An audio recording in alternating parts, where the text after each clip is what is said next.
Hola, buena tarde. Estamos acá desde Librería Bonilla, muy contentos de que estén presentes en la presentación del libro Al amor de Sor Juana, de Alejandro Soriano Vallés. Como parte de la editorial Bonilla Artigas Editores, estamos muy contentos, o sea, estoy muy contento y como editorial estamos muy contentos de tener este libro en nuestra colección novohispana. Es un libro que, bueno, voy a contar mi experiencia personal. Muy rápido, salió muy prolijo, es muy agradable trabajar contigo, Alejandro. Si tuvimos atrasos, yo creo que fueron mínimos y no fue algo catastrófico y todo muy agradable. Y bueno, les doy la bienvenida, les presento la mesa. Hoy estamos con Alejandro Soriano Vallés y Ana Loreña García. Mi idea de la presentación del día de hoy va a ser una pequeña conversación, que al final va a tener preguntas del público. Y para comenzar, propongo que comience Ana Loreña, de quien voy a leer ahora su semblanza. Ana Loreña García posee un diplomado en arte contemporáneo por la Universidad Iberoamericana. Es maestra en Historia del Arte por la Universidad Nacional Autónoma de México y doctorante en Historia del Arte de la misma universidad. Fue becaria del CONACYT y del Instituto de Investigaciones Estéticas de la UNAM. Ha trabajado en la Dirección de Arquitectura de Lima y en el Archivo Histórico del Distrito Federal. Fue directora de Fomento Cultural de la Delegación Miguel Hidalgo y gerente de investigación en la Fundación CIDO AC. La maestra García cuenta con varias publicaciones relativas a la historia del arte virreinal y contemporáneo, entre las que destacan Guía de Arquitectura de la Ciudad de México y Nicolás Mariscal, Arquitectura, Arte y Ciencia. Además, ha sido profesora y conferencista en instituciones públicas y privadas y ha participado como ponente en coloquios nacionales e internacionales. En 2022 participó en el libro Homenaje 14 voces sobre los 70 años de Adolfo Castañón, editado por Bonilla Artigas. Ana Loreña vive en la Ciudad de México desde hace casi 25 años y está casada con Alejandro Soriano Vallés. Con ustedes, Ana Loreña García. Gracias. Muchas gracias.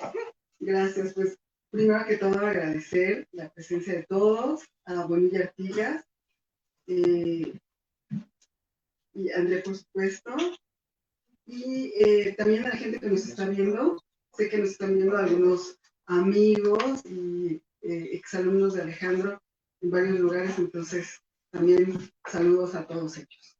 Bueno, voy a leer unas pequeñas notas que se llaman Al amor de Sor Juana, notas de una tripulante. 1. La editorial Bonilla Artigas, ¿está por ahí? Juan Luis, está por ahí. Bueno, lo voy a mencionar.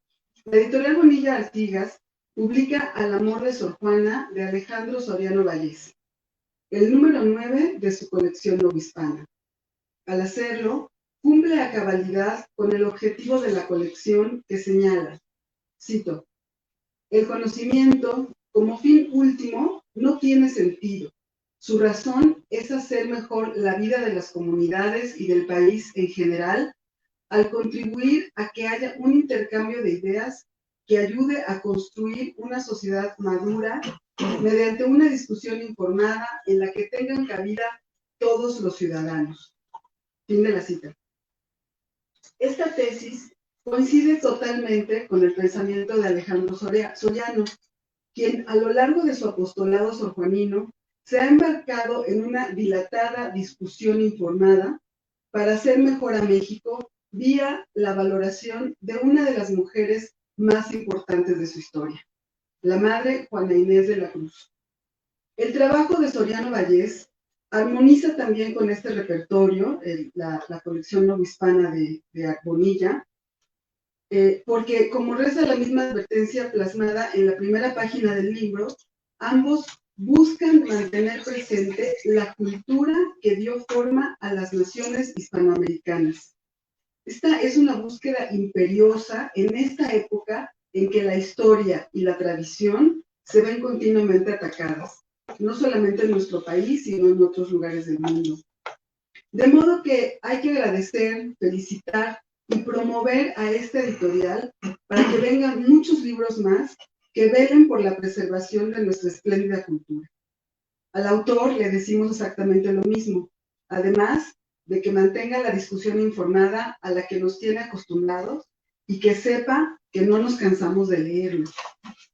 En este libro, que es una nueva nota en la escala ensayística de Soriano, verificada en 7 ejercicios, así lo definió, como lo definió don Adolfo Castañón hace unos días, la comparación resulta realmente afortunada, pues las notas de la sinfonía que Alejandro ha ejecutado durante tantos años mantiene su armonía en estos nuevos movimientos.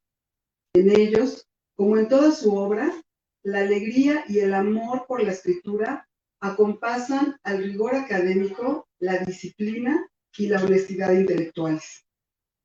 Los textos que tienen algunos ya en sus manos son 6 ensayos académicos y una crónica. Son realmente, como digo, de un rigor académico, como todo el trabajo que Alejandro ha realizado a lo largo de su vida.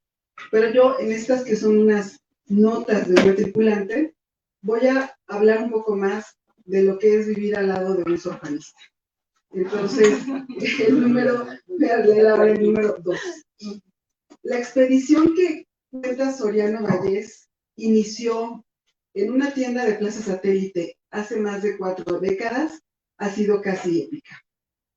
Cuando hace unos pocos años platicábamos sobre el tema con la historiadora del arte Alejandra Gómez y el guionista Eric Cronengold, que están aquí, mientras Alejandro destacaba lo relativo al último capítulo del libro, Eric exclamó: oye, eso está para hacer una película, ¿eh? Tiene todo, sería buenísimo. Bueno, la película no se ha hecho, pero las aventuras al lado de Soriano nunca han cesado. De hecho, acabamos de vivir una. Llegó un amigo también de Estados Unidos, Boris, y acaba de regalarle a Alex un ejemplar del siglo XVIII de las obras de Sor Juana. Wow. De verdad que esas aventuras, no, les digo que no paran, ¿no? Entonces no se ha hecho la película, pero para vivir estas aventuras desde cerca, yo me embarqué en su armada, sin saber que lo hacía, hace 3 décadas. Estaba muy chiquita.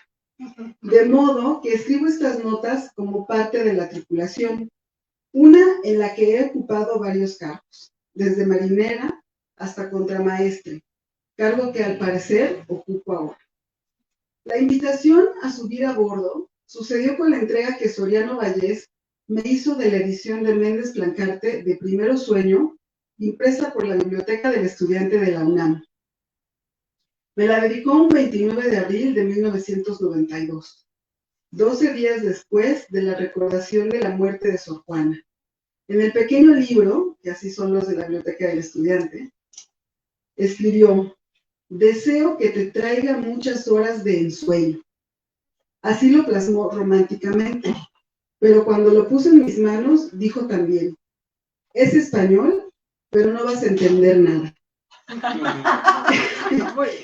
Existe por ahí una fotografía de aquel año que tomó mi hermana menor, en la que aparezco embebida en la lectura del librito, viviendo en efecto horas de ensueño y tratando de entender algo. Hoy, gracias a Soriano, me sé incluso algunos de los 975 versos de La Silva. Sigo disfrutando su lectura y la de los trabajos que en torno a ello ha hecho el hoy festejado.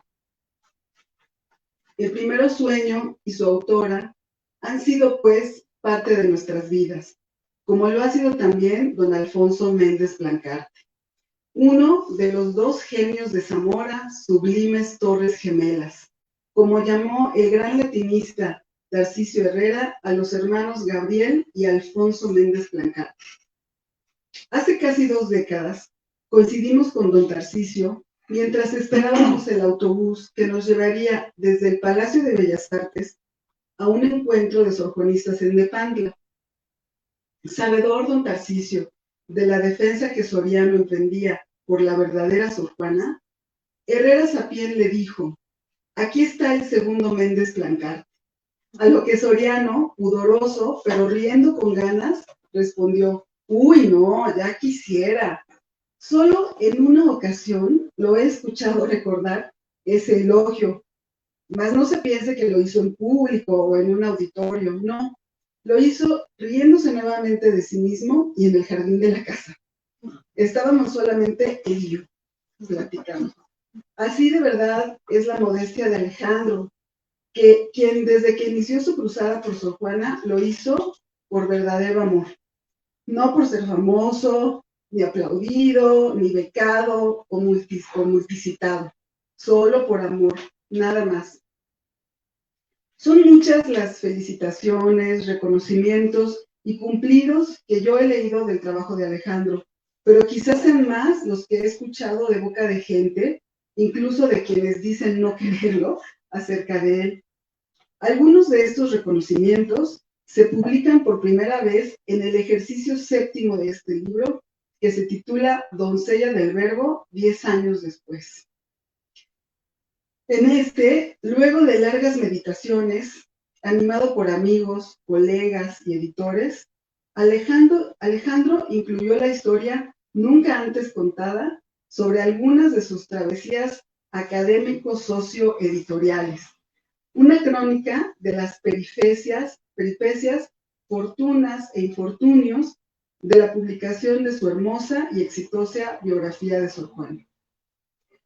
Durante mucho tiempo, quienes escuchaban la narración, como Alejandra y Eric, consideraban que era digna de contarse, que debía saberse, le dijo un amigo editor.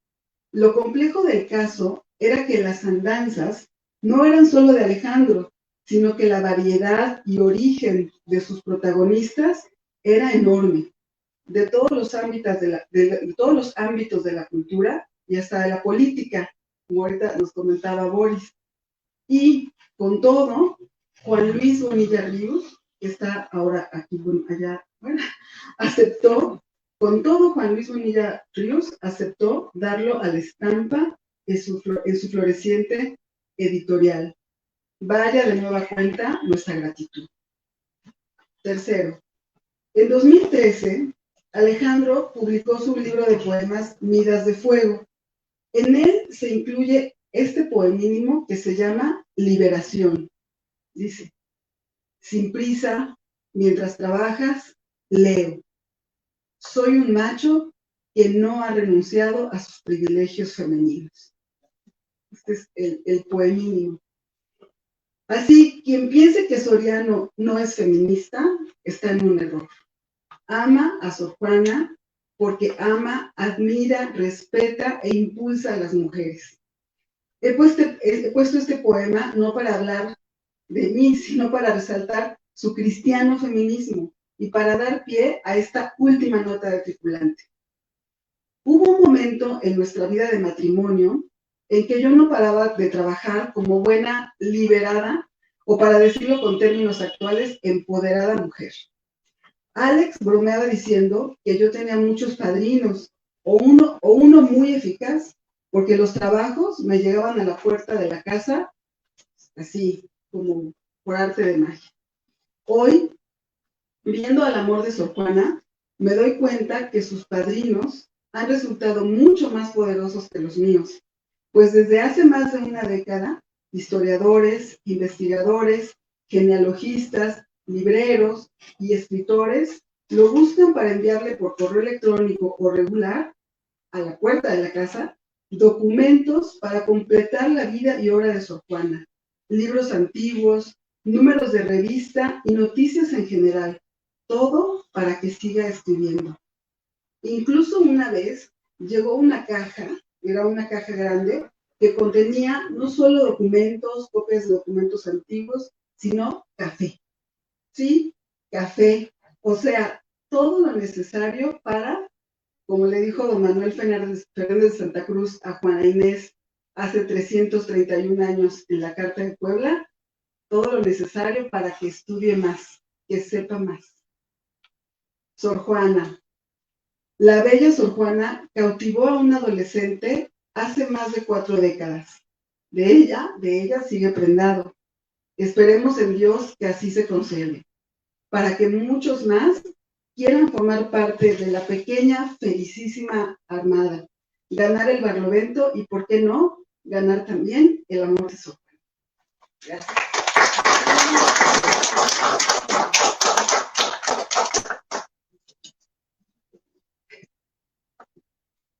Muchas gracias, Ana Lorena. A mí personalmente me estoy pensando mucho porque sí, así como yo leí el libro, también me sentía parte de un pasajero y me entretenía mucho y estuve revisando nuevamente, le iba contando las cosas a Manuel que está acá en los controles y también se iba riendo, porque sí, realmente es como, a veces uno siente que está leyendo una pequeña novela, entonces es muy interesante y con mucho rigor también. Es bastante, a uno lo deja pensando mucho. Sí. Ahora, por supuesto, voy a presentar al autor, Alejandro Soriano Vallés. Es poeta, investigador independiente y editor de Sor Juana Inés de la Cruz. Es uno de los principales estudiosos de la poetisa a nivel internacional. Ganador en 1995 del premio que lleva su nombre. Ha sacado a la luz pública documentos indispensables para la correcta comprensión de la vida y obra de la monja. Formado en los rigores de la filosofía escolástica, ha publicado una decena de libros, entre ellos El primer sueño de Sor Juana Inés de la Cruz, Bases tomistas, La hora más bella de Sor Juana Inés de la Cruz, doncella del Verbo, y la edición de Primeros Sueños, Secretaría de la Cultura del Estado de México. También es autor del poemario Miras de Fuego, Cuadribio 2013. Con ustedes, Alejandro Soriano Vallés. Gracias Andrés por la presentación. Gracias a Ana Lorena por tan bellas palabras. Y pues ella está mejor enterada que nadie de las peripecias, como ella misma dijo, de una carrera que ha sido, sí, en efecto, por amor a Sor Juana, y que ha sido a un gran costo, porque los que leen el libro se enterarán de algunas de los obstáculos que uno tiene que superar, de los enemigos de los que uno se hace, aunque uno no lo desee, pero finalmente así sucede. Afortunadamente también se hace uno de grandes amigos. Ya mencionó algunos de ellos Ana Lorena. No quiero hacer aquí un catálogo de nombres porque olvidaría algunos y no me parecería justo. En este momento, sin embargo, pues estoy muy contento porque están ustedes aquí, tanto virtual como físicamente. Y es un día después del aniversario de profesión de Sor Juana. Ayer se cumplieron años de que Sor Juana profesó en el convento de San Pedro. Perdón. También estoy muy contento porque, como ya lo dijo Ana Lorena, Boris Bruton, librero norteamericano, me acaba de hacer el obsequio de una edición antigua de las obras de Sor Juana, lo cual es pues un regalo de Boris, pero también un regalo de Sor Juana, ¿no? Entonces, son las cosas que compensan y que están más allá de las enemistades, ¿no? El libro que nos convoca al amor de Sor Juana tiene un título que no es original, es un título que tomé prestado del gran sorjuanista de mediados del siglo XX, Alfonso Junco. Alfonso Junco es el que llamó primeramente a su libro Al amor de Sor Juana. Yo tomé el título porque siempre me ha parecido un hermoso título, porque siempre he sentido admiración por Alfonso Junco y por los urbanistas católicos de la mitad del siglo XX, que por desgracia están extintos. Hombres de esa capacidad y de esa sabiduría, pues por desgracia ya no los tenemos en nuestro bando. Pero recordar un poco a Alfonso Junco con este libro, para mí ha sido todo un gusto, aunque sea nada más en el título y en el intento de seguirlo en sus andanzas urbanistas y en su sabiduría.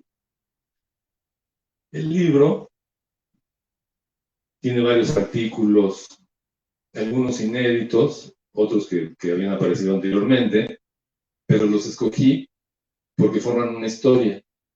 Es la historia de Sor Juana y del Sor Juanismo, ¿no? Es la historia de ambas cosas.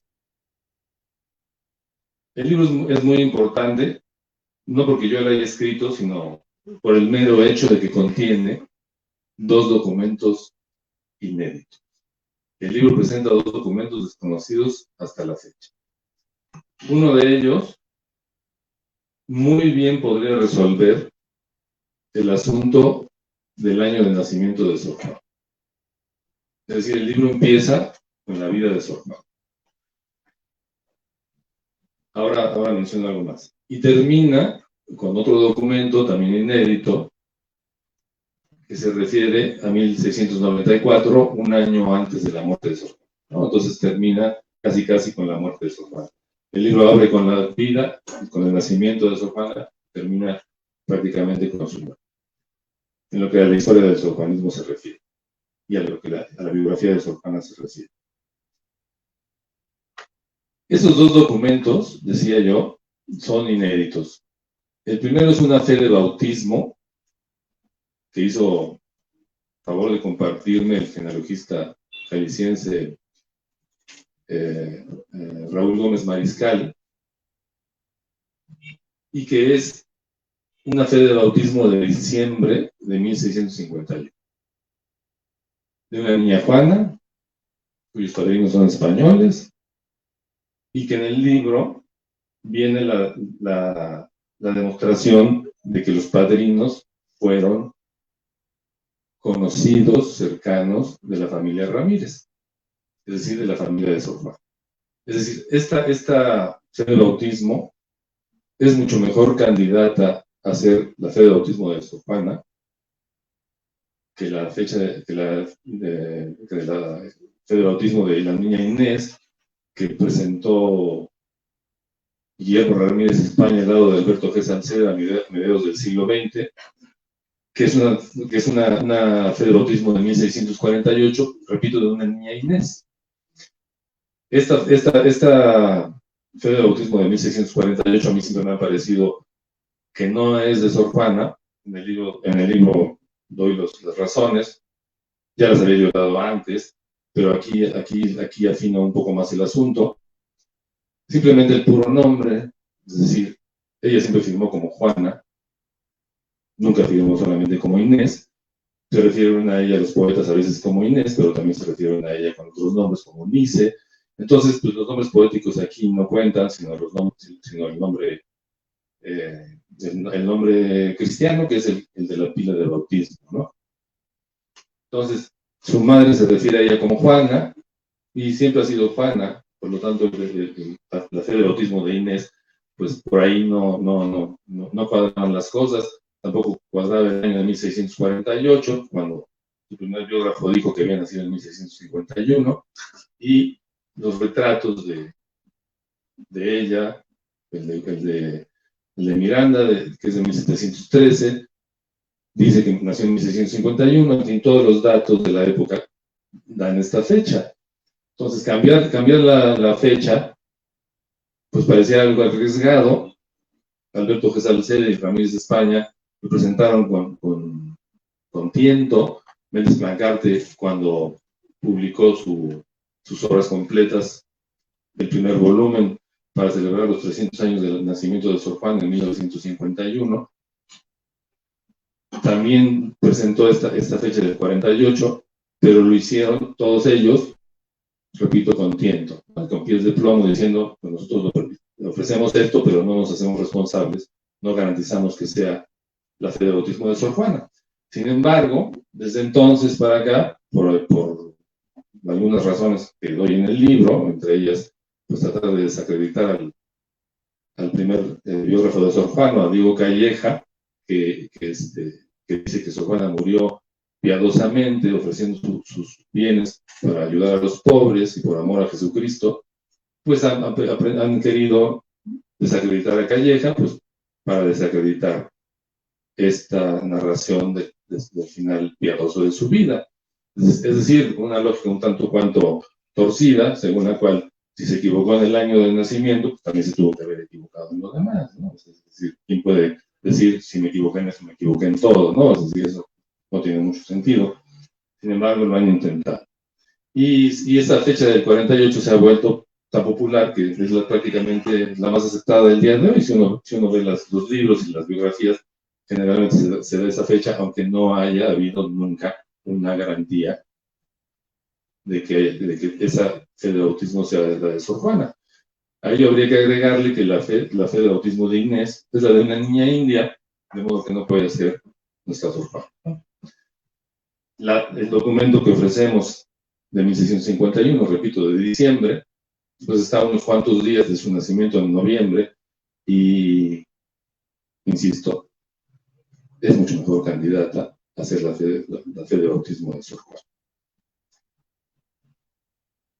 El otro documento fue otro regalo, como ya dijo Ana algo sobre el asunto, del padre italiano Giovanni Brembilla, que me la hizo llegar, y es un documento que se halla en el Archivo Apostólico Vaticano.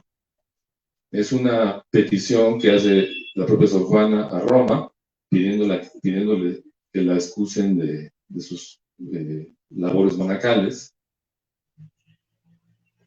Y ella misma dice ahí que la razón es porque se encuentra afectada. Sabemos que Sor Juana toda su vida fue una persona enfermiza, ella misma lo dice en diferentes momentos de la misma, y no tenemos razones para dudar de ello. Otro de los documentos que publiqué hace unos años, la Carta de San Miguel, que es una carta que escribió el obispo de Puebla a Sor Juana, dice claramente que dice Lascano, perdón por la repetición, Lascano me dice que tiene su salud dañada. Es decir, no solamente Sor Juana la que se queja de su salud, sino hay testigos de que su salud nunca fue buena. De modo que pues no debe de extrañarnos que haya hecho esta petición. Las razones son discutibles, no tenemos los motivos últimos, porque no hay ninguna constancia. Pero a mí me parece que como este documento fue enviado a Roma aproximadamente a mediados del año 93, porque está fechado en los primeros meses del 94, es decir, el permiso que otorga Roma está fechado en los primeros meses del 94, pues el año 93 coincide con lo que dice su primer biógrafo, en el sentido de que Sor Juana había empezado por los 25 años de celebración de sus bodas con Jesucristo, de su profesión. Había empezado las celebraciones, ¿no? Pero las celebraciones de la monja son más ayunos, más penitencias, una vida de mayor rigor espiritual. Entonces, pues las coincidencias de las fechas en las que pide ser relevada de sus labores como contadora y el inicio de estas celebraciones, pues me parece que no puede ser una coincidencia, ¿no? El documento es muy importante, nos da más luz sobre el final de la vida de Sor Juana, y los que nos dedicamos a esto sabemos que hay muy pocos documentos que hablan sobre ella, y que cada vez que aparece uno se estremece el árbol de Navidad. Las cosas perturban el status quo, ¿no? Los otros artículos que están en el libro van contando, como dije, la vida de Sor Juana. Uno de ellos es la celda de Sor Juana, que no es nada más la historia de la celda de Sor Juana, sino es la historia de lo que pasó con la celda de Sor Juana, principalmente en el siglo XIX. En el siglo XIX, en la segunda mitad del siglo XIX, la primera biografía larga de Sor Juana de toda la historia la escribió un católico, José de Jesús Cuevas. Aquí le vuelvo a agradecer a Boris presente, que fue otro libro que me hizo favor de obsequiarme hace unos pocos años. Y esa biografía, que repito, es la primera biografía larga de toda la historia de Sor Juana, es una biografía surgida del amor por la monja, hecha por un católico. Y en esa biografía él plantea el hecho de que Sor Juana es la madre de la literatura mexicana, ¿no? En un momento del siglo XIX en el que se está tratando de definir la nacionalidad mexicana, el decir esto, pues es poner una base sólida, ¿no? El día de hoy nos parece algo que no es muy, quizás no es muy brillante, pero estamos en el momento en la lucha entre católicos y anticatólicos, entre conservadores y liberales de finales del siglo XIX, de la segunda mitad del siglo XIX, ¿no? Entonces aquí tenemos que el católico dice que es la madre de la literatura mexicana. Sus contemporáneos, liberales, reconocidísimos autores, eso no es ninguna novedad, eso sí saben en el medio, Altamirano, Ignacio Manuel Altamirano, el famoso escritor juarista, escribe un artículo en el periódico diciendo que a Sor Juana hay que dejarla quietecita en el fondo de su sepulcro, con el polvo de sus libros. Es decir, para él Sor Juana no es una gran cosa. Otro de ellos, también muy reconocido, Ignacio Ramírez, el nigromante, dice que al mismo nivel están nuestros Casimires y los guaraníes de la Cruz. Pues los Casimires mexicanos nunca han sido de gran renombre mundial, ¿no? De modo que, pues los liberales menosprecian a Sor Juana cuando los católicos, porque quieren sumar a otro, a Victoriano Agüeros, el escritor Victoriano Agüeros, director del periódico El Tiempo, periódico católico, que siguiendo a José de Jesús Cuevas dice, sí, en efecto, la madre de la literatura mexicana es Sor Juana Inés de la Cruz. Y Agüeros inicia en su periódico una campaña para tratar de rescatar la celda de Sor Juana. En aquel momento, Sor Juan, el convento de San Jerónimo había sido expropiado por los juaristas, habían hecho un cuartel, luego un hospital, y estaban a punto de venderlo, como todos los otros conventos de la Ciudad de México y del país, pues para financiar sus labores, digamos, ¿no? Agüeros, consciente de quién era Sor Juana, intenta comprar ese pedacito del convento de San Jerónimo antes de que se pierda para siempre la celda de ella, y su campaña en el periódico es para que los lectores colaboren con dinero. Por desgracia, pues la suma que buscaban no se consiguió y la celda se perdió para siempre. Aquí, en este momento, lo que me interesa subrayar es lo que ya dije. Hay una pugna entre católicos y liberales, y son los católicos los que dicen que Sor Juana Inés de la Cruz es la gran escritora de México. El panorama empieza a cambiar en el siglo XX. En el libro hablo de otro tema, en otro artículo, que se llama Los dineros de Sor Juana. Es el estudio de unos documentos del Archivo General de Indias que presentó hace casi 100 años, en 1929, la investigadora norteamericana Dorothy Jones. Dorothy Jones, que fue un personaje muy importante en el mundo sorjuanista en la primera mitad del siglo XX, entre otras razones porque pues, presentó esos documentos que ella descubrió, porque ella poseyó el libro de profesiones del convento de San Jerónimo. Ella lo compró aquí en el centro de la Ciudad de México a un librero y se lo llevó a Texas, y ahí en la Universidad de Austin, ahí lo acabó donándolo, y ahí permanece. Y Dorothy Jones fue la primera que empezó a hacer que cambiara ese panorama de los católicos y los liberales, porque ella hizo una división completamente sin sentido, que fue: los clérigos de la época de Sor Juana son los malos, los seglares de la época de Sor Juana son los buenos. Sí, seglares contra clérigos.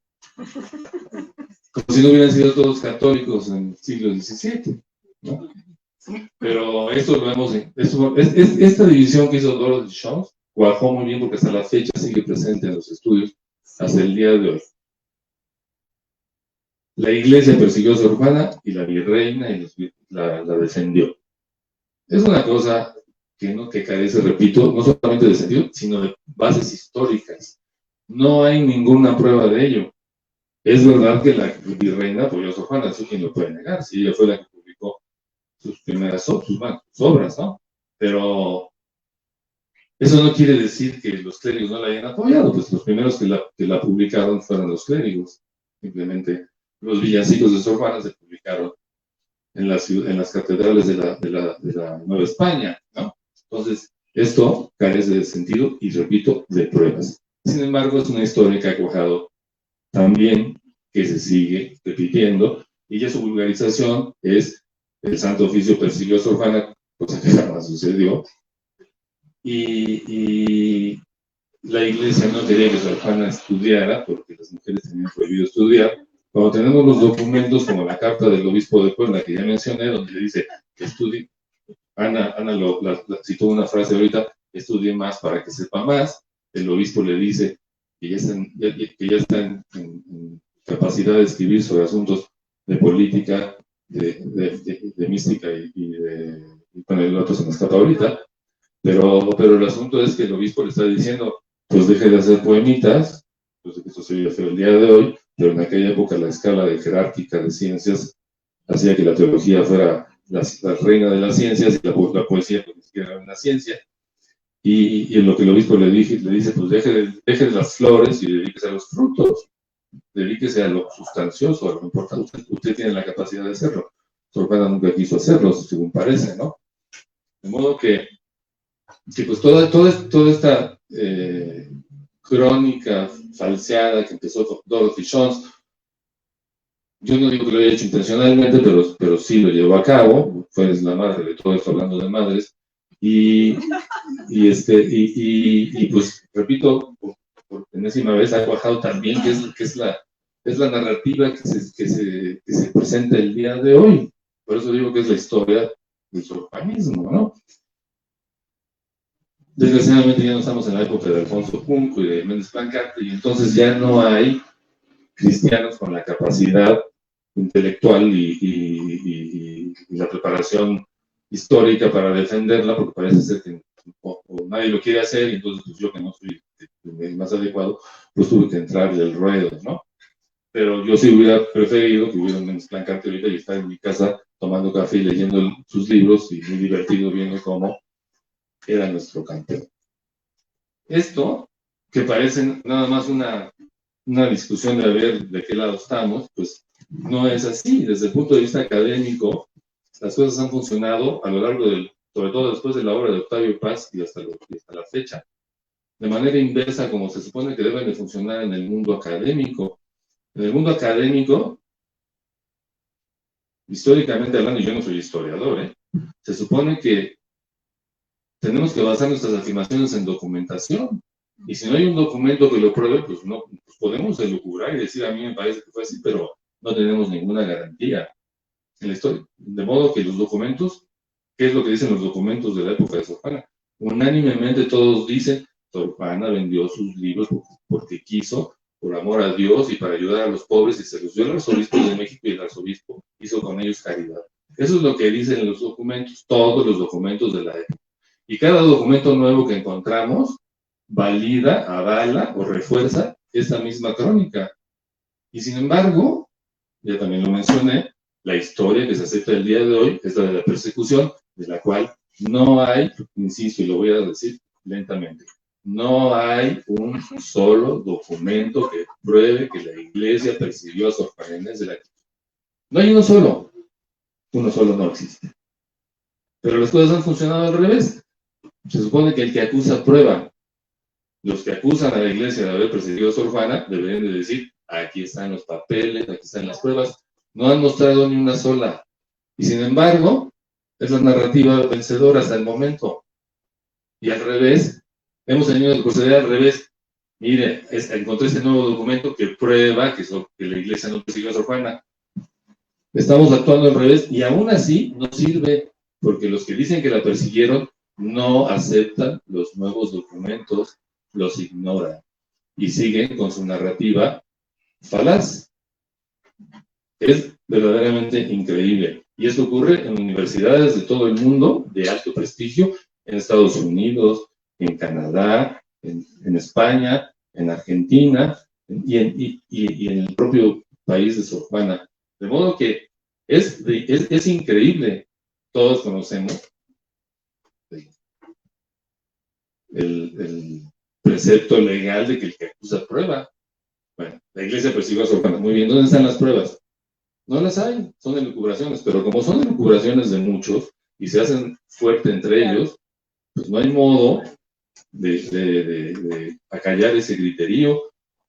Simplemente o gritan más, o como me dijo alguna vez Benazí Berlin, es el atronador silencio, ¿no? Sí.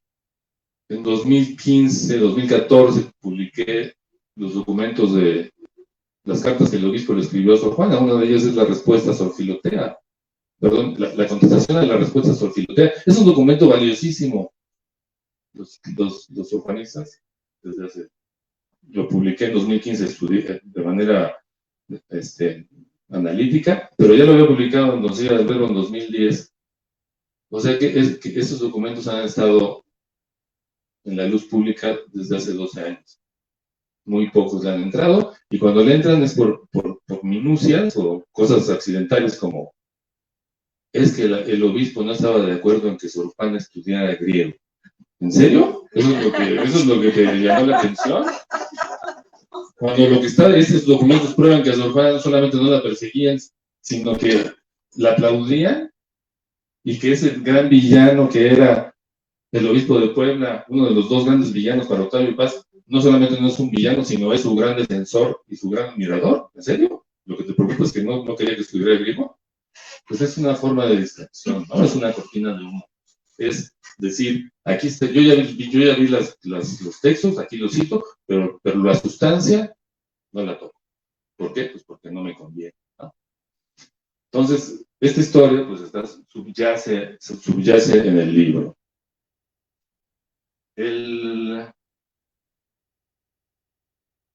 Otro de los artículos es justamente la crónica sobre Doncella del Verbo. Se llama Doncella del Verbo 10 años después. Andrés decía ahora que parece un poco una novela y puede ser divertido. Pues sí, ya a todo lo pasado sí, es divertido, pero pues son los pros y contras de escribir una biografía polémica sobre Sor Juana, donde por un lado uno tiene grandes detractores y por otro lado tiene unos admiradores, o gente a la que le gusta lo que uno hace, ¿no? Tal vez no sean admiradores, pero gente que está contenta con lo que uno hace, ¿no? Por desgracia, los enemigos pues, son más poderosos que los aliados, y pues, el lector encontrará en la crónica nombres con pelos y señas, ¿no? O sea, si no estoy ocultando nombres, ¿no? Por ejemplo, ahora menciono a Margot Glantz, ¿no? Margot Glantz, que es uno de los grandes nombres de la literatura contemporánea, y sin embargo, Margot Glantz ha estado sistemáticamente diciendo desde hace 10 años, Sor Juana no quería ser santa, Sor Juana quería ser sabia. Margot Glantz, que se dedica a las monjas, pues debería saber que para una monja la verdadera sabiduría, como dice la Biblia, es el temor de Dios, ¿no? Eso dice la Biblia. El comienzo de la sabiduría es el temor de Dios. O sea que la sabiduría de la que habla Margot Glantz y de la que habla Sor Juana, pues no son la misma. Pero Sor Juana, parece que eso también lo ignora Margot Glantz, dejó escrito en el libro de profesiones, de puño y letra, dejó escrito: Dios me haga santa. Eso no lo inventé yo, eso no lo inventó José de Jesús Cuevas, eso no lo inventó Alfonso Méndez Plancarte, eso lo dijo la propia Sor Juana. Pero Margot Glantz cree que las monjas, porque eso lo ha dicho ella, concretamente de Sor Juana, dice: Sor Juana no quería pasar a la historia como santa, quería pasar a la historia como sabia. Pues lamento informarle a Margot Glantz que Sor Juana no quería pasar a la historia, quería llegar al cielo. O sea, a Sor Juana lo que le interesaba era las bienaventuranzas, no principalmente Aristóteles o Platón, que sí le interesaban, por supuesto, eso es evidente, pero no era su preocupación principal. O sea, no quería pasar a la historia, quería pasar al más allá, a la bienaventuranza del cielo, como le quieran llamar. Son estos deslices los que provocan que la biografía de Sor Juana se vea tan alterada. Porque si no comprendemos qué es lo que una monja del siglo XVII buscaba, por qué dedicó su vida a Jesucristo, porque pues, la mayoría de la gente de hoy parece no saber que las monjas se casan con Jesucristo. Si creen, como es común decir sobre Sor Juana, que se metió al convento para estudiar, pues entonces no están entendiendo las cosas y por eso no comprenden a Sor Juana. No la comprenden como la comprendió Alfonso Junco o Victoriano Hueros o cualquiera de ellos. Es verdad que Sor Juana dijo que quería estar, que no tenía más deseo que estar sola con sus libros, no tener mayor silencio que de sus libros, cosa que todos los que estudiamos deseamos, ¿no? Pero también es cierto que ella dejó dicho que la razón por la que se había hecho monja era por la seguridad que deseaba para la salvación de su alma. Eso lo dice ella misma. Y en su testamento dice: siempre he sido inclinada al estado de religiosa. No son frases comunes, porque si uno lee los testamentos de otras monjas, no dicen lo mismo. Sor Juana misma lo dijo, pero parece ser que el día de hoy sabemos más que Sor Juana. Si le llevamos la contra o ocultamos una parte de lo que digo y la que nos conviene es la que presentamos. En la crónica de mi libro, de mi doncella del verbo, digo estas cosas. Presento como tampoco, aunque Margot Glantz haya hecho creer que es la Iglesia Católica la que me ha estado apoyando, me refiero a la jerarquía de la Iglesia, pues eso no ha ocurrido. En el libro lo cuento muy bien. Y ha sido más bien una labor solitaria, excepto por los apoyos como los que ahora ya mencioné, y sin muchas ayudas, financiando con mi propio dinero el trabajo. Y no lo digo aquí para hacerme la víctima ni para despertar lástima, si no me interesa despertar, sino porque la gente tiene que saber que, en efecto, como ahora me dijeron, hay política detrás de todo esto, ¿no? Es decir, no es nada más el amor por el personaje, no es el amor por la sabiduría, por el conocimiento o la historia, sino es que detrás de todo esto hay política, porque Sor Juana se convirtió, como todos ustedes lo saben, en un personaje ícono de muchas cosas, del feminismo y ustedes lo saben mejor que yo. Y pues detrás de todo esto hay intereses económicos, de prestigio, académicos, a los cuales no se está dispuesto a renunciar fácilmente. No veo a nadie dispuesto a decir: mea culpa, metí la pata, perdón, voy a rectificar el rumbo, ¿no? Sino simplemente se trata de, pues, tapar el ojo al macho y seguir con la misma narrativa, ¿no? Entonces lo digo porque la gente tiene derecho a saber esta historia. Sí, la verdad es que esta crónica la escribí y luego estuve pensando mucho tiempo si la publicaba o no. Consejo de personas enteradas, amigos míos, me llevaron a tomar la decisión de publicarla y espero que la encuentren divertida y esclarecedora, ¿no? Yo siempre he estado dispuesto a discutir las cosas académicamente, me refiero no con golpes, no con calumnias, no con desprestigios, no con descalificaciones, sino con argumentos. El que venga y me enseñe el papel de que Sor Juana la persiguió la Iglesia Católica, fue un papel que sea auténtico, que sea fehaciente, pues yo sí estoy dispuesto a decir, y no es la primera vez que lo menciono, yo sí estoy dispuesto a decir, bueno, pues estaba yo aquí. Pero mientras no ocurra eso, a mí la documentación histórica lo que me dice es exactamente lo contrario. De modo que, pues espero que esto sirva para esclarecer un poco el panorama, para que la gente abra los ojos y se dé cuenta de que los académicos no son cálidas palomas que viven en el topos uranus y que solamente buscan el conocimiento, sino que detrás de todo esto hay intereses económicos, políticos y de otra índole. De modo que, pues espero que este libro tenga éxito, sea del agrado de muchos y que sirva para mayor gloria de Dios y de su reino. Les agradezco mucho su presencia el día de hoy. Creo que vamos a hacer unas preguntas, una sección de preguntas.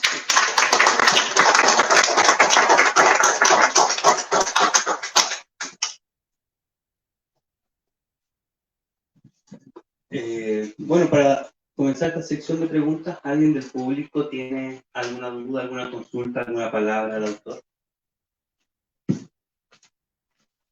Gracias. Bueno, brevemente me presento. Yo soy Emanuel, soy de Puebla. Soy alumno de la Facultad de Teología de la Universidad Pontificia de México. He seguido su obra literaria ya hace algunos años. Tuve la oportunidad de que en situación de pandemia pudiera enviar las obras que le anteceden a esta en la ciudad de San Pedro Cholula, donde yo radico, aunque ahorita estábamos en clases ya presenciales aquí en Tlalpan, en la Ciudad de México. Y cuando yo me enteré, inclusive le escribí en la página de usted, que si ya estaba solo se mantenía digitalmente. Entonces para mí fue algo muy, muy bueno, porque todavía hay quienes nosotros de las nuevas generaciones nos interesa tener lo impreso, el poder tocar, el poder oler, ¿por qué no también decirlo, no? Un libro y que nos impregna. Por otra parte, también quiero felicitarlo, y no solamente porque sea yo creyente, sino también por darle y reivindicar el papel y el lugar de Sor Juana Inés en este nuevo siglo. Yo creo que esto es lo que verdaderamente necesita no solamente la Iglesia, necesita la sociedad, necesitamos conocer nuestra historia con la parte de la documentaria histórica, porque yo creo que esta parte que nos ha reivindicado parte de nuestra historia, esta mujer, yo creo que ha sido un gran labor que no ha sido nada fácil. Yo creo, todavía no leo sus páginas, voy a hacerlo, pero yo creo que agradecerle también, y yo creo que enhorabuena, será un buen éxito como los anteriores que le preceden. Y también decirle pues que hemos todavía quienes somos amantes a esta mujer, amantes a su obra literaria y que nos impulsan a la vida de la academia. Yo como futuro todavía teólogo de nuestra iglesia, y no solamente me enamora constantemente la forma, la estilística, la prosa, como ella escribió, aún siendo la diferencia de muchos siglos. Yo creo que esto es algo muy rico y que también a su vez a mí me cautiva constantemente. Por otra parte también me gustaría saber si se han encontrado en porque toca la parte de los libros, en la cual yo observé a ojo de buen cubero, si ya ve que antiguamente tenían que ser marcas de fuego o también algunas, no sé, textos o epígrafes o, no sé, podríamos decir escrituras que se le asemejen, que pudiera decir, este libro fue propiedad de la biblioteca de Sor Juana. ¿Se tiene algún dato preciso? Sí, muchas gracias. ¿Cuál es su nombre? Emanuel Zambrano. Sí, sí, recuerdo. Sí, como varias gente me han pedido el libro, luego me confundo. Muchas gracias. Sí, sí, con respecto a sus comentarios, no es nada insólito, ¿eh? Yo fui maestro de preparatoria durante 22 años. Alumnos míos de 17, 18 años, yo les decía, pueden descargar el libro que vamos a leer de tal lugar gratuitamente, y muchos iban y lo compraban de papel. Vamos a decir, parece ser que el ser humano prefiere el objeto físico en su mayoría que el digital, ¿no? No es nada raro. Libros que hayan pertenecido a Sor Juana, sí, en efecto, sí, tenemos conocimiento de algunos. El más famoso es, ahora se me escapa el título, pero es una antología de poetas latinos, que parece ser que fue un libro que primero perteneció a su abuelo y luego le perteneció a ella, y donde tiene la famosa frase de Juana Inés de la Cruz, la peor, ¿no? Que, entre paréntesis, la gente cree que la obligaron a poner esa frase porque esa leyenda se ha hecho, pero es completamente falso, ¿no? Es evidente que es una expresión de humildad de Sor Juana, propia de una cristiana y específicamente de una monja, ¿no? Si nosotros pensamos que Sor Juana escribió en el libro de las profesiones, yo la peor, pues era un libro que solamente iban a ver ella y la otra monja archivista y las monjas que vinieran después. Eso no estaba hecho para la publicidad. Sor Juana nunca supo que iban a incautar su convento y que su libro iba a estar en manos de todo el mundo, ¿no? Es decir, eso es ridículo pensar que la iglesia lo obligó a firmar de esa manera. Pero bueno, ya me fui por otro. Y sí, hay algunos libreros de viejos. Yo no recuerdo un libro de teología que vi en una página de internet que perteneció a Sor Juana porque tenía su nombre, y así hay algunos libros, seguramente en colecciones particulares debe de haber otros firmados por ella, o sea que son libros que le pertenecieron, pero excepto estos casos aislados, nunca sabemos exactamente cuáles fueron sus libros, ¿no? Uno de los artículos de mi libro se llama Los libros de Sor Juana, donde trato de reconstruir hipotéticamente cuáles serán los libros de Sor Juana, pero es como también en el libro que aquí también está a la venta de mi edición de primeros años, donde digo, bueno, en esos versos Sor Juana pudo haberse inspirado en estos poetas o en esos filósofos, ¿no? Pero son tentativas nada más, no tenemos ninguna garantía. Mientras no aparezca la lista de los libros de la subasta en que probablemente Don Beida vendió o comenzó a vender su biblioteca, pues no vamos a saber nunca cuáles son. Con exactitud nunca lo vamos a saber. Sí, pero decir algo. Sí, claro. Pero perdón, en adelante por mi... Estuve actor, no necesito eso. Pero es para la gente. Oh, está okay. Okay. I don't need no stinking microphone. Pero, pido perdón por mi español en adelante. No. Pero me parece que esta petición o para relajar o suavizar su modo de vida, debió estar una copia en los archivos de arzobispo, ¿no? Aguiar Ceja. Él era la persona necesaria de dar ese consentimiento, ¿no? Aguiar Cejas. Pero, ¿el consentimiento de vender los libros? ¿O consentimiento de qué? Es su consentimiento para relajar su... sí. Para dejarlos las labores de monja. Sí. Sí, eso es un asunto que me planteo en el artículo, porque sabemos muy bien que las monjas en la Ciudad de México dependían de la autoridad del ordinario, es decir, del arzobispo.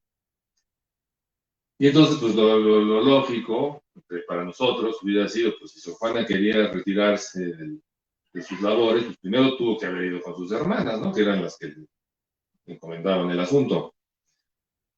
Y después con el arzobispo. Pero según pude investigar, eso en la época de Sor Juana ya no se llevaba a cabo de esa manera. O sea, ese ya no era el procedimiento legal. Desde principios del siglo XVII se había creado en Roma la Congregación para los Obispos Irregulares, que era un dicasterio de la curia romana. Ajá. Y es esa institución es a la que se tenían que dirigir las peticiones del tipo de la de Sor Juana.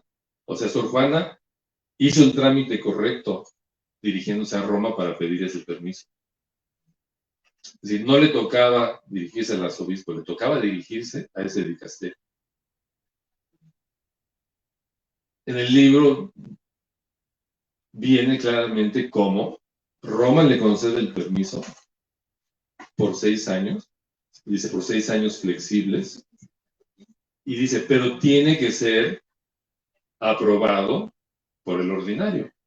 Es decir, Roma le concede el permiso, dice, pero tiene que el arzobispo estar de acuerdo, ¿no?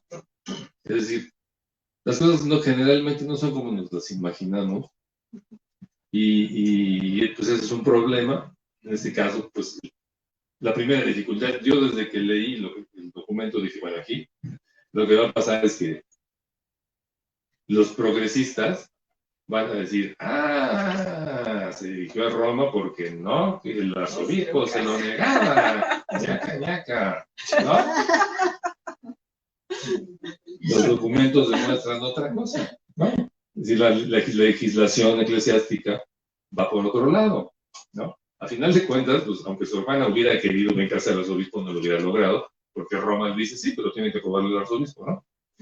No sabemos qué pasó. No sabemos ni siquiera si el documento con el permiso le llegó a Sor Juana, porque está fechado, el permiso está fechado entre enero y marzo del 94. Sor Juana murió casi un año después. Si tomamos en cuenta la burocracia y luego el traslado hasta la Nueva España, hasta el convento de Sor Juana, pues no sabemos si le llegó el permiso, no sabemos si Sor Juana en esos meses dejó de ser o no la contadora del convento, ¿no? Seguía siendo contadora. No sabemos. No sabemos precisamente. Antes pensábamos que sí, pero con este documento pues, las cosas se ponen en duda, por lo menos por lo que respecta a los últimos meses de su vida, ¿no? No sabemos si recibió el permiso, no sabemos si lo obedecieron, no sabemos nada porque hasta ahí es la información que tenemos. Pero ese fue el procedimiento legal y fue el correcto el que siguió Sor Juana. Me figuro si alguna parte en los archivos de la Nación hay un resumen de esa petición. No sabemos, no. Esto está en el Archivo Apostólico Vaticano y eso es el papel que tenemos.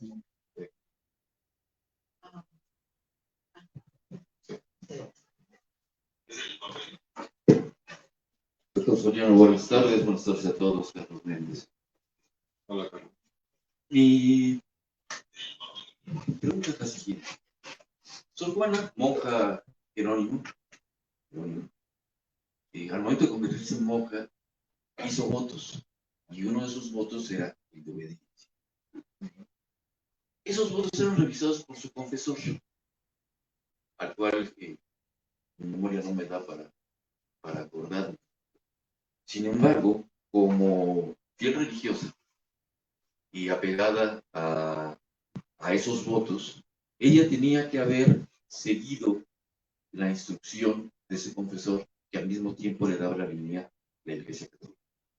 Por lo tanto, si no hubo restricción alguna de sus escritos, en algún momento feministas, o podríamos llamarlos hoy por hoy feministas, ¿cómo es posible pensar que Sor Juana, en su ejercicio literario, pudo haberse divorciado de la Iglesia Católica?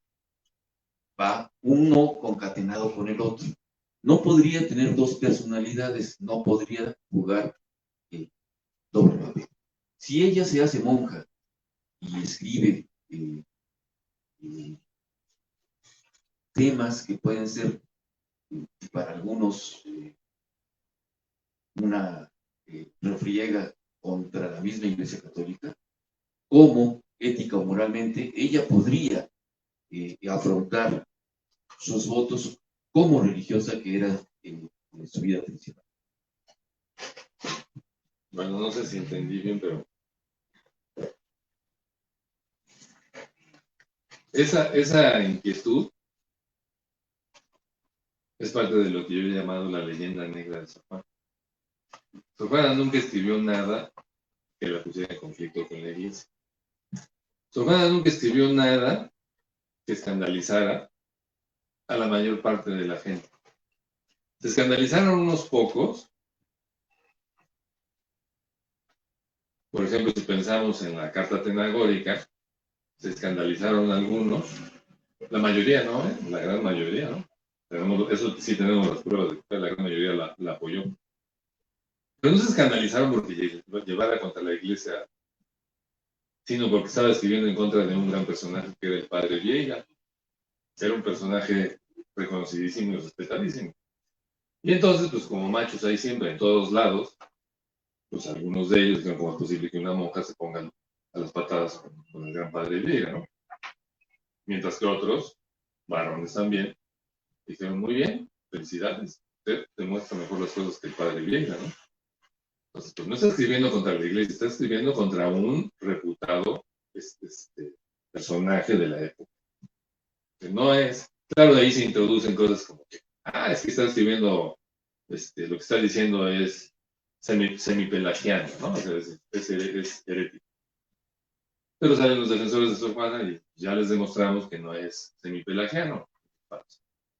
Es decir, hay una discusión en libertad y que pues, se da lo mismo que el día de hoy se da. Es más, creo que hoy tenemos más censura que entonces, pero se da en libertad y pues cada quien tiene su partido. Sor Juana fue muy querida en su sociedad. La mayoría de la gente está orgullosa de ella, los clérigos incluidos. Y aquí creo que te falta pensar que uno no sigue las directrices de su confesor como si fuera uno un retrasado mental o fuera un niño de 8 años. El confesor, la labor del confesor es buscar el bien del alma del que se confiesa y el que se confiesa tiene la libertad de tomar o rechazar lo que el confesor le dice. Tiene la libertad de cambiar de confesor. Es decir, los cristianos tienen una libertad que no está atado a eso. En cuanto a sus votos monásticos, el confesor no revisa sus votos monásticos. Simplemente ella sabe si obedeció o no obedeció y va y lo confiesa en el capítulo de culpas frente a toda la comunidad o en el confesionario, ¿no? Pero no es el esperpento, el ridículo personaje que nos presentan no sé si vieron la película Yo la peor de Asunta, ¿cómo se llama? De Argentina, o sea, de Asunta no sé qué. Basada en el libro de Octavio Paz, donde Sor Juana está enfrente del arzobispo, saca las manos de las rejas del coro, lo agarra así de la sotana y lo jala, así como Terminator, y pues, prácticamente casi lo levanta en vilo, ¿no? O sea, ¿quién se puede imaginar esa falta de respeto a la máxima autoridad de la tierra, ¿no? De la tierra del reino, ¿no? ¿Quién se puede imaginar? Es una cosa ridícula. Sí. Sor Juana nunca hubiera estado sola con el arzobispo. Para las monjas hubiera sido un privilegio que el arzobispo hubiera ido a visitar, si hubiera estado la priora, la definidora, y todo el gobierno del convento. La gente no sabe de lo que está hablando. Por eso esa Sor Juana es ridícula, ¿no? O sea, el voto de obediencia, pues la primera que lo sigue es ella misma. Ponemos un ejemplo muy claro. Dice que la iglesia le prohibió estudiar. Eso es falso. Ella misma en su autobiografía dice, una vez, una monja, una superiora, no creo qué palabra, una prelada, una vez una prelada, dice algo así como, muy cándida, que decía es medio tontita, ¿no? Me prohibió estudiar pensando que eran cosas de Inquisición. Una vez en 25 años, una vez, una prelada, pero que cada 3 años tenía una prelada diferente, sí, bueno, a menos que se religiera, ¿no? Ninguna de las otras se lo prohibió. O sea, aquí estamos tomando la excepción como la regla. Pero ahí no se acaba el asunto. Dice, una vez una prelada me prohibió y yo la obedecí. ¿Mm? O sea, aunque ella dijo, pues, qué mandato tan estúpido, no, que no tengo que hacer, pero bueno, pues me está mandando, ¿no? Obedece. Esa es la humildad de las monjas entonces y el voto de obediencia, donde se tiene la conciencia de que el superior está haciendo las cosas por el bien de uno. El superior no lo hace no es el CEO de no sé qué empresa, del cuate que quiere subir de puesto. Aquí se supone que el superior religioso eclesiástico lo que está buscando es el bien del alma del monje o de la monja, ¿no? Entonces, ellos obedecen porque están obedeciendo en el superior a Jesucristo, ¿no? Entonces, no es lo que la sociedad moderna completamente despistada piensa, ¿no? Entonces, por eso las interpretaciones sobre la vida religiosa de entonces hacen agua por todo el tiempo. ¿Alguien más? Bueno, desde Facebook, Laura Beatriz Huerta nos dice, su obra me ha hecho reflexionar mucho sobre lo que se dice de Sor Juana y atreverme a cuestionar lo que dicen personas de renombre. Carlos Reynoso también comenta, dice, qué grato es compartir con ustedes estos momentos, reciban un gran abrazo. Muchas gracias. A Laura, una vez tuve la oportunidad de conocerla en minería hace 3 años, cuando la saludé en la presentación de mi edición de Primer Sueño, y me da mucho gusto que mi obra haya tenido, o esté teniendo ese no quiero decir impacto, pero ese efecto en ella. Y a Carlos Reynoso, pues le agradezco mucho sus comentarios. Bueno, con esto damos por terminada la presentación de Al amor de Sor Juana de Alejandro Soriano Vallés. Y los invitamos al mostrador si quieren adquirir el libro, también lo pueden adquirir por www.bonillaartigaseditores.com y también por tu página de Facebook, en la página de Facebook de Alejandro Soriano Vallés. Muchas gracias y que estén bien.